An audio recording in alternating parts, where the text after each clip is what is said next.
Here's the Derazer Tracker seat for my 2019 Honda Monkey. This is actually the second seat I've had on the bike. The first one being the Katako seat that I'll show here in a second. But this one, a lot more comfortable. It allows you to sit anywhere from the front all the way to the back of the seat. It's not as comfortable as the factory seat, but more comfortable than the Katako, and I like the profile. It still has the exposed painted frame rails. Here's the Katako seat. I like the cafe racer look of it, but two things. One, it made you sit towards the front, and also the beading along the side really cut into my thighs, so it didn't last on the bike for too long. But overall, like the styling, and I think this one's going to stay on the bike for a while. The quality overall, though, isn't as good as it was on the factory seat or the Katako seat for the mounting brackets.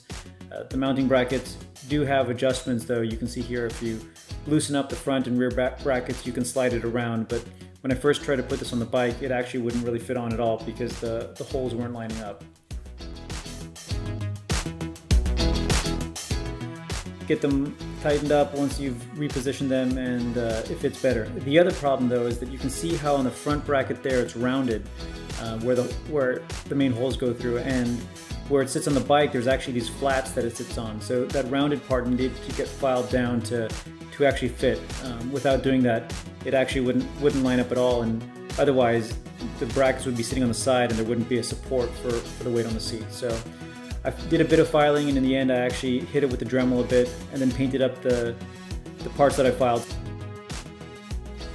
Second mod here is the shifter pedal that I went ahead and made some changes to.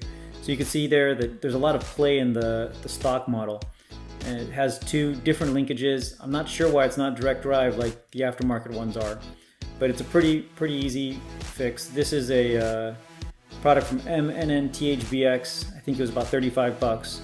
And it takes away all the linkages and just bolts directly onto the transmission there to have pretty much zero play, much easier to find neutral, and overall one of the better upgrades I've done and one of the cheapest. So to get this off, I actually ended up doing it the hard way because I didn't have a pliers set to pull off a C-clip. There's a C-clip that holds one of the linkages on the side of the footrest. The other is just a 10mm bolt to pull it off of the transmission. But what my plan was is that I'd pull off this side bracket so that I could try to get it with a screwdriver and pry that C-clip off. The top bolt's a 14mm, the bottom is a 12. The top bolt actually goes all the way through the swing arm though, so once I've pulled off that top bolt, it actually comes all the way through. So you need to have another wrench on the other side to hold the nut that's holding this long bolt together.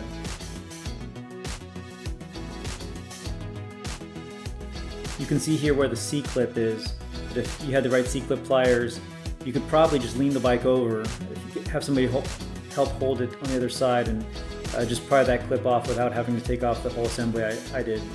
I tried to get it with a screwdriver here on the bike and that wasn't working, so I ended up pulling it off altogether and doing it on the bench. But once you pull it off there, you can see that there still leaves the post, but I cleaned off the grease and it's nice and clean and ready to go back on the bike.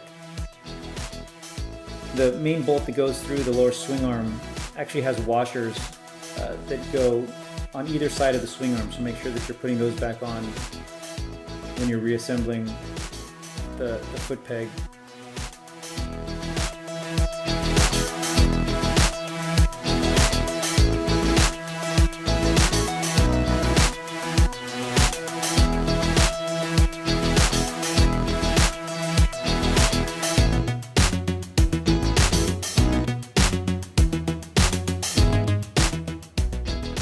So it took a little bit of fighting with the swing arm to make sure everything gets lined up and get the nut correctly situated on the other side. Once it was, though, it was just a couple of taps to get it through and a matter of tightening everything back up.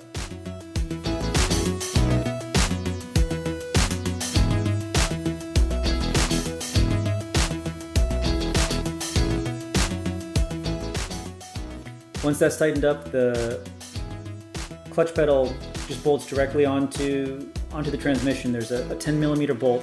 You need to pull the bolt out before you slide it on. And then once it's on, you just go ahead and cinch up the 10mm bolt and you're done. One thing also to note is that it's difficult to figure out the exact placement of the angle of the clutch pedal as you're trying to get it fit correctly. I put it where I thought best fit, and then I did a ride, made a little adjustment, did another ride until I finally found the angle that felt the most comfortable. But again, once everything else is done, it's just a matter of slipping that 10mm bolt on and off as you change the angles.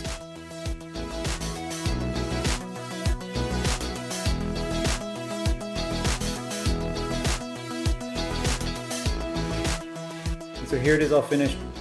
Again, I really like the look. The arm of the pedal matches the color of the engine case, and the red accent matches the rest of the bike. The company also sells one with a black anodized portion for the pedal itself, so if you have the yellow bike or the blue bike, that you can get something that matches better for you.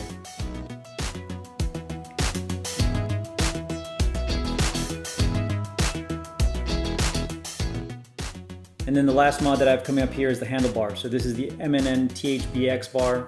It was really cheap, it was 35 bucks, but here you can see the size difference and height difference with the factory bar. Quite a bit lower, the slope is about the same, and a little too much longer for me, so I actually ended up cutting off 3/4 of an inch off of each side to make it closer to the overall length of the original bar. Ended up being about 1/4 of an inch longer on each side. I did have to drill the hole for the throttle mechanism. I just lined it up with the factory bar and it worked out just fine. But everything cinched up real tight. I like the overall look of it. I think it better matches the rest of the styling I've done with the bike. I also like the seating position too. It has me a little further forward, but not uncomfortable.